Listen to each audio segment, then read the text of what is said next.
So here's the start of second semester for college algebra. The entire second semester is going to be about trigonometry.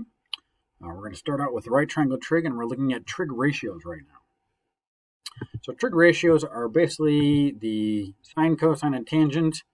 And in order to understand all this stuff, we're going to start off with understanding what these little symbols are in front of our sine, cosine, and tangent. These are Greek letters, and they're going to be the variables that you will sometimes see in the problems you deal with. Okay, we have theta, we have beta, and we have alpha. You don't really need to know all these things. It's just that we want to introduce you to these different variables because you're used to seeing x's and y's all the time. And you will still see x and y's in these problems, but these are different variables that you might not have seen before. I want to introduce you to them so you're not afraid of them if they show up in a problem. All right, with that out of the way, let's get into our meat of our lesson for today, which is about our trig ratios. So on the screen, we have the three trig ratios. We have sine, cosine, and tangent. Okay, I'm going to explain what all these things are as we go through. So the first thing we want to do in this first part of the semester is we're going to look at right triangle trig. Okay, in a right triangle trig, we have a right triangle. We're going to use our one of the acute angles that's not a right angle, because it's an acute angle. It's one of the other two angles as our reference angle. So we're going to write a theta down the lower right-hand corner of our triangle. This is going to be the angle that we're looking at. It's our reference angle. So that means the side across from it, from our reference angle, is going to be our opposite side, because it's opposite of the reference angle. That's the blue line. Okay. Next, our red line is going to be next to our reference angle, and that's going to be our adjacent side. Now lastly, our green line up there is going to be the hypotenuse, and is always across from the right angle. Okay, so these are the sides of our right triangle. Now you should have seen this before in Math 2. This should pop some kind of memory in your head, either good or bad, about, hey, I did this before. This is kind of just a refresher. Okay, now these three sides of our triangle are going to be important for when we're writing down our trig ratios. Okay. Now, one of the keys about this that stumps some students is what happens when our reference angle changes. So if our reference angle goes from the lower right-hand corner to the upper left, what happens to our sides? Okay, well, that means that that side that's opposite right now is no longer opposite because it's next to the angle. So our opposite side becomes the adjacent side becomes the opposite side. So the two legs of the triangle can change depending on where the reference angle is. However, the hypotenuse never will. The hypotenuse will always be across from the right angle, and it will always be the hypotenuse. All right. Now, some students will have trouble remembering the ratio for sine, cosine, and tangent. So there is a mnemonic device called SOHCAHTOA to help you remember what it is. So for the sine function, we have SO. The cosine, we have CA. And for the tangent, we have TOA. Okay, so what do these all mean? So the letter represents the trig function and the sides that are associated with it. So sine is associated with the opposite over the hypotenuse. Cosine is associated with the adjacent hypotenuse. And the tangent is related to the opposite and in the adjacent. So on the top of your notes there, you have what the functions are and their corresponding sides. Okay. Now one thing about this is it's not the sin function or the cos function or the tan function. It is sine, cosine, and tangent. All right. So you write these down what they are. So we have our ratios down, the opposite over hypotenuse for the sine, adjacent over hypotenuse for the cosine, and the opposite over adjacent for the tangent. Okay, so we're going to use these to find the trig ratios for different triangles. Okay, so if you're given a triangle, here we go. There's our triangle. We have a reference angle in the bottom left-hand corner. Okay, we want to find out the sine, cosine, and tangent of theta, our reference angle. Okay, now if you don't remember SOHCAHTOA, you don't remember what sine, cosine, and tangent are, what the relationship is between the sines or the sides, you can always write down SOHCAHTOA on a piece of paper as you're doing the test or the homework or whatever it might be to help you remember it. Okay. So sine is going to be opposite over hypotenuse. So the opposite sine of this triangle is going to be 40. The hypotenuse is going to be 41. So that's what we write down. We write down a fraction or ratio, 40 over 41. That is all you have to do. If you're asked to find the trigonometric ratio, we just write down the fraction. For cosine, we have adjacent over hypotenuse. The adjacent side is 9. Excuse me, the hypotenuse is 41. And then for tangent, opposite over adjacent, the opposite side is 40, the adjacent side is 9. You write down the fraction 40 over 9. And that is all you have to do. Those are the correct answers to find the trigonometric ratios of this triangle. Okay, let's try the second one. You got a 3, 4, 5 triangle. Just for kicks, this is called a Pythagorean triple. Okay, so again, we're going to find sine, cosine, and tangent of alpha in this case, because alpha is our reference angle. So again, sine is opposite over hypotenuse. The opposite side in this case is now 3. The hypotenuse is 5, so we have 3 over 5. The cosine, the adjacent side is 4.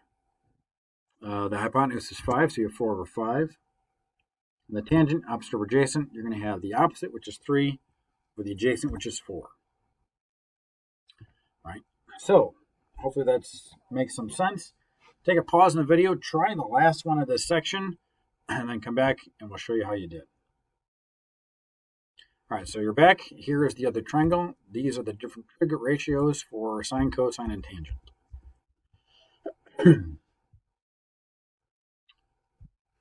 All right, now, for these three trig functions, sine, cosine, and tangent, there are also something called reciprocal functions. All right, reciprocal functions are basically the functions that we have flipped upside down. Okay, and they also have names. There is cosecant. All right, cosecant is going to be sine flipped upside down, so rather than opposite over hypotenuse like sine is, cosecant is hypotenuse over the opposite.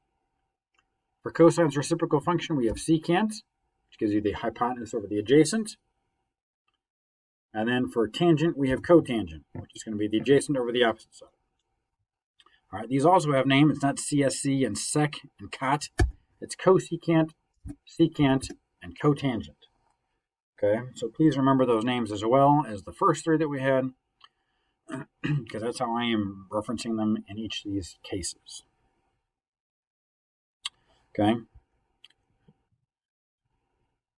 All right. Now, some students have problems remembering which one goes with which, so there is a quick and easy way to show you this. All right, sine and cosecant, letters are different. Okay, you would think that sine and secant would go together because they both start with S, but it's reverse. The S's goes with the C's, the C's goes with the S for cosine and secant, and then tangent and cotangent, they both have tangent in them, so that should be kind of obvious which one goes with which. Okay. All right.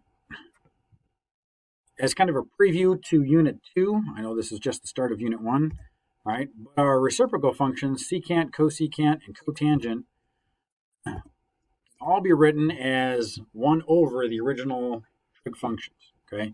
This is not going to be important. You don't need to know this right now. It's just a preview of things that are coming, but it's going to be important when we get to Unit 2's trig identities. You're going to really need to know these parts, okay? All right, so if you're given the trig identities and their ratios, sorry, not the trig ratios for a specific triangle, you can go back and look at the reciprocal ratios and write those down as well. So if cotangent, if we know tangent is 3 over 4, that means cotangent has to be 4 over 3. You're flipping it upside down. All right, secant is going to be the reciprocal of cosine. All right, notice they're also color-coded to help you out right now. All right, if cosine is 4 over 5, that means secant is going to be 5 over 4. And cosecant is the reciprocal of sine, so it's going to be 5 over 3. All right. Given this triangle, all right, find the trig ratios for sine, secant, and cotangent. Okay, remember which ones go with which. Take a moment, pause the video. All right, figure out what the ratios are, and then come back and see how you did. All right, so hopefully you're back. You've tried them all out. You have the ratios down, and we'll see how you did. So sine is going to be the opposite over the hypotenuse. So there's a normal trig function. It's the 3 original ones. All right, so we have 15 over 17. All right, secant, if you want to help yourself out, you can find the cosine first. So the cosine is the adjacent over hypotenuse, 8 over 17. But then you're going to flip it upside down because it is the secant, which gives you 17 over 8. Same thing for cotangent. Cotangent is going to be based off a tangent. So the opposite over the adjacent, which is 15 over 8. And then flip it upside down because it is cotangent, which gives you 8 over 15. All right.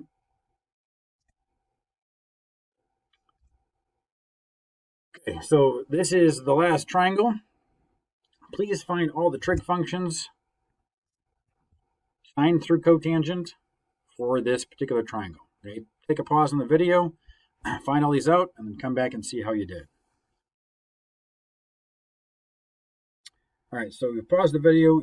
Hopefully you found the 6 trig ratios that you were supposed to find and can now do them. All right, so we have sine is going to be opposite over hypotenuse, which is 6 over 10.